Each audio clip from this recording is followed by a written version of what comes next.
नमस्कार दोस्तों, मेरा नाम है विपुल राजपूत और स्वागत है विपुल एजुकेशन चैनल पर आप सभी का।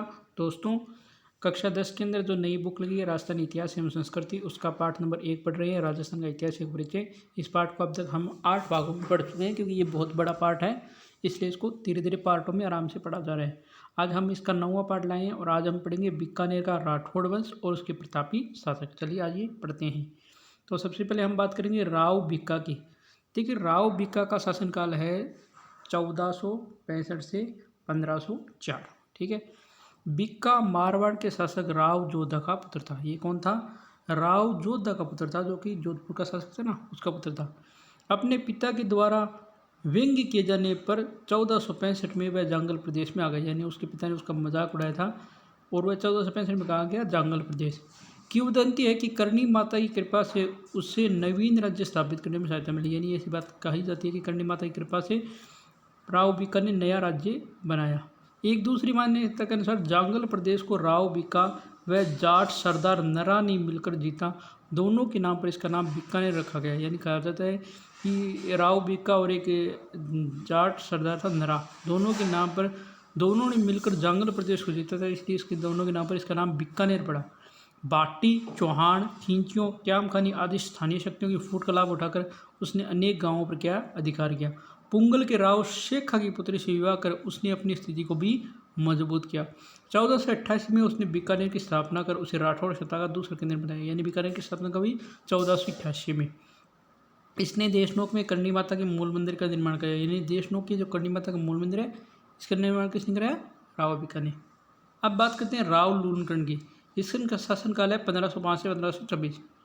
राव लूणकर्ण राव भिक्का का छोटा पुत्र था। इसने नागौर के शासक मोहम्मद खां को हराया था, यानी राव लूणकर्ण जो है भिक्का का पुत्र था, इसने नागौर का शासक था मोहम्मद खां, उसको हराया।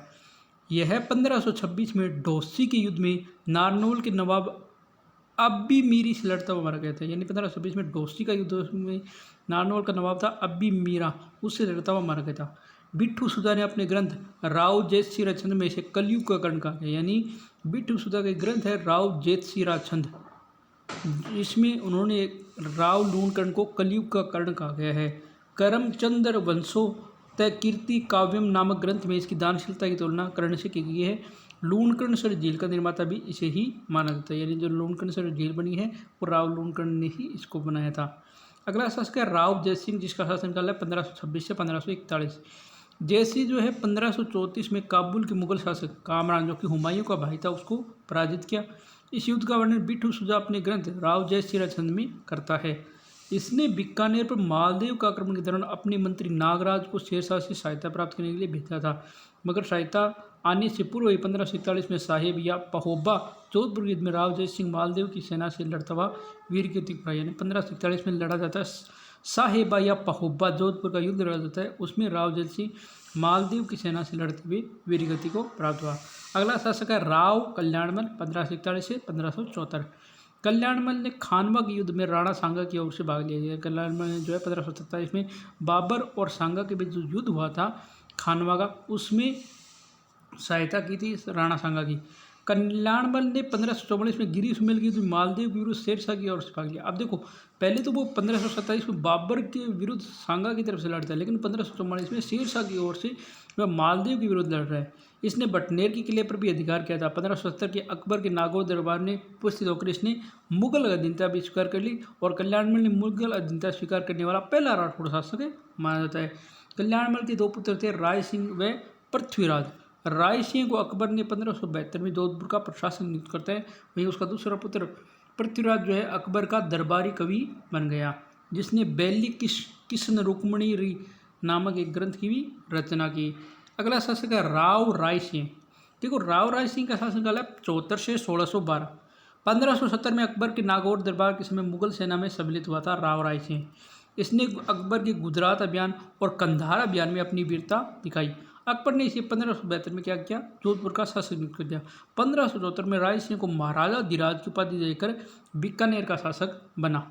राय सिंह ने बीकानेर के जो जूनागढ़ दुर्ग है इसका निर्माण करवाया और किले के दरवाजे पर जयमल और फत्ता की पाषाण मूर्तियां लगाई। यानी आप जूनागढ़ दुर्ग देखोगे, इसके जो दरवाजे हैं उसके दोनों तरफ हाथी के ऊपर दो मूर्तियां हैं, वो दोनों किसके, जयमल और फत्ता के।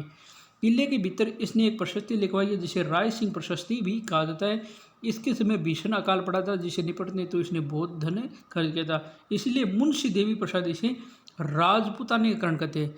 मतलब कलयुग का कर्ण राव लूण कर्ण, राजपूताने का कर्ण राव राय सिंह, राव कर्ण सिंह 1631 से 1668। कर्ण सिंह ने मुगल साम्राज्य शाहजहाँ के दक्षिण अभियानों में महत्वपूर्ण भूमिका निभाई थी। जान खानिया गांव की सीमा इसका नागौर के शासक अमर सिंह से युद्ध हुआ था 1622 से 1649, जिसे मत्तीरे की राड़ के नाम से जाना जाता है। यानी मत्तीरे की जो राड़ हुई थी वो 1642 से 1649 हुई थी और किसके बीच हुई थी, अमर सिंह और कर्ण सिंह के बीच। मुगल उत्तराधिकार युद्ध के समय कर्ण सिंह जो है तटस्थ रहता है, यानी किसी की तरफ से नहीं लड़ता है, मगर युद्ध में अंग्रेज औरंगजेब का पालाड़ा भारी देकर अपने पुत्र पद्म सिंह और केसरी सिंह औरंगजेब की सहायता के लिए भेज देता है। औरंगजेब के शासक बनने के बाद उपरांत वह उसकी सेवा में चला जाता है।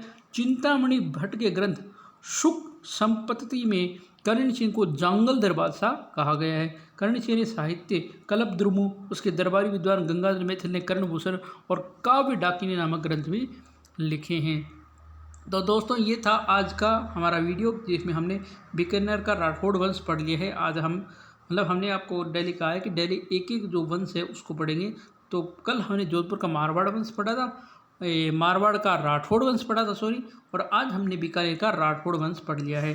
कल के वीडियो में हमारा रहेगा शाकंभरी का चौहान वंश और इसके प्रतापी शासक हम कल के वीडियो में पढ़ेंगे। तो आज का ये वीडियो आपको कैसा लगा कमेंट करके ज़रूर बताएं।